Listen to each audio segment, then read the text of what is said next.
After years of academic failure, Adam's slow downward spiral was turning into every parent's nightmare, a teenager too far gone to rescue. His parents will soon be confronted by that terrible prospect. But right now, the story of another young boy sending alarming signals that he is headed for trouble. His parents, desperate for help, can feel him slipping away.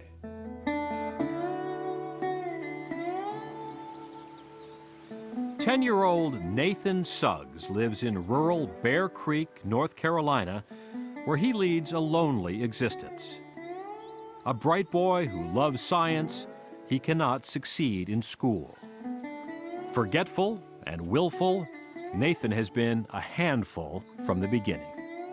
Getting out of line and talking in class and those sorts of things. Kicking other kids, you know.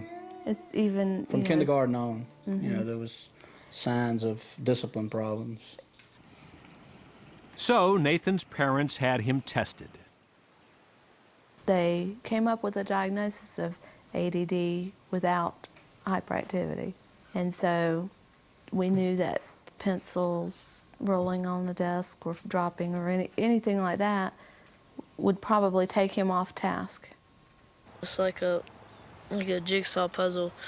Some days I wake up and it's just like 2 or 3 pieces to put together, and the other times it's like a 500 3D puzzle or something. Ritalin was prescribed, but Nathan's parents learned there was no magic pill. We upped it. It went up to 10 milligrams. It helped for a little while, but we still had the problems with getting the assignments home. So his parents took him off Ritalin, but now they had nothing.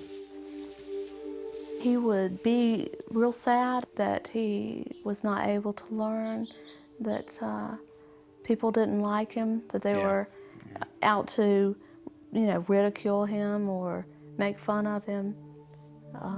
He got to where he hated everything as far as school. He didn't want to learn, didn't want to read, didn't want to write.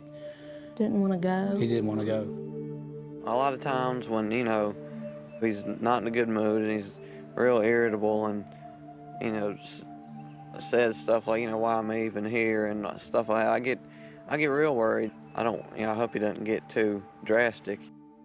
And when he said, I just shouldn't be alive, I said, this child does not have to go through this. His parents are desperate. For them, public school is not working and private school is too expensive. So his mom, Edie, is trying homeschooling. But Edie is not prepared for how difficult teaching Nathan will be. Okay, where were you? The most basic schoolwork is a chore for Nathan and a challenge for his mother. 9 times 6 is 54. Do I put it under here? Do you remember what to do next? You put it under here. Okay, what do you put? 5, 4. Nope. 5, 4. You put 5, 4. Okay. Oh, no, God. Okay, I'm trying to remind you. By early summer, Nathan's frustration has turned to anger. He is kicking doors, hitting his brother. You're done with that part, but you have to come back. He loses control, and that part is what's frightening. And in that direction. His family is becoming increasingly fearful that Nathan's plummeting self-esteem might cause him to hurt himself or others. Sometimes I can't stop crying and like I'm just in my bed with my head down. I just get sad.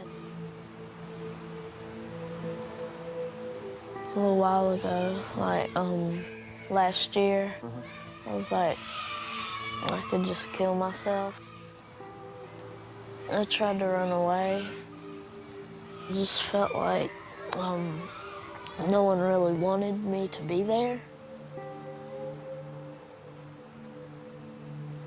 Nathan's mom, desperate to do something to improve her son's self-image, begins to look outside Bear Creek for help.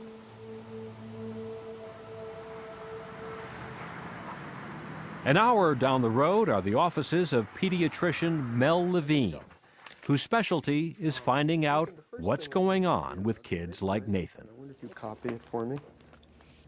Dr. Levine tests for strengths and weaknesses.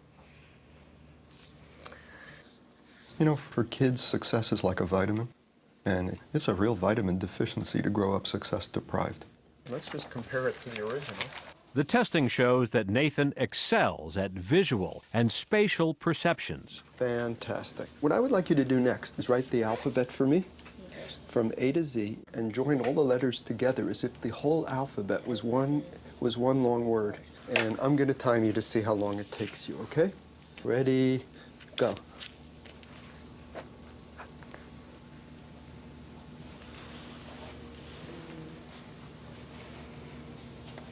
Along with his tally sheet of strengths, there are significant weaknesses. I forgot how to do one letter. Were you forgetting how to make the letter, or were you forgetting which letter came next? Forgetting how to write it, or yeah, how to write it. So you knew what letter you wanted to write, and could you picture it in your mind? Could picture it in my mind, but I just couldn't. Couldn't remember the procedure for making that letter. So let me give you some others now and see how you do. Dr. Levine now knows something vital. Nathan knows what the letter K looks like, but it's simply too much work to write it down. Kids like this have what is known as an output problem. These are kids for whom work is too much work. Effort is too much effort. And they sit down to do something and you think they have to climb the Matterhorn. And these same kids tantalize everyone because their intake is so good. They're so good at understanding things. They're so good at analyzing. Often they're very creative. A lot of times they're a wellspring of phenomenal ideas. But to be productive, to get some output, to be efficient in your output, is sort of out of the question. Nathan, you see all these designs here? It's as if within the mind of the child with a learning problem, there are 3 clocks.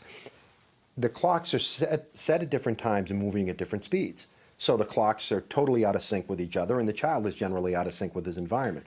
But the law of averages will tell you, if you take 3 clocks, set them at different times and move them at different speeds, eventually, bingo, bingo, bingo, there will come a time where the 3 of them are all telling the same time. And when the clocks are in sync, there's this incredible forward movement on the part of the child for a day or a week or a month, if you're lucky, this incredible forward movement and progress, and then the clocks get out of sync again. The moment of truth, called demystification. You are like a wonderful car, like a Mercedes or a Jaguar, but it has a very small gas tank, so that when you try to think or do a lot of work, it runs out of fuel pretty easily. Demystification, I think, may be the most important movement in this field in the last 10 years, and that is explaining to the child what the problem is. If you have a child with diabetes, one of the first things you do is explain to the child, this is what diabetes is, these are the foods you can eat, this is what's happening to your body when you don't eat the proper food, and explain line and verse. Yet when a child has a learning problem, we try to protect the child from it.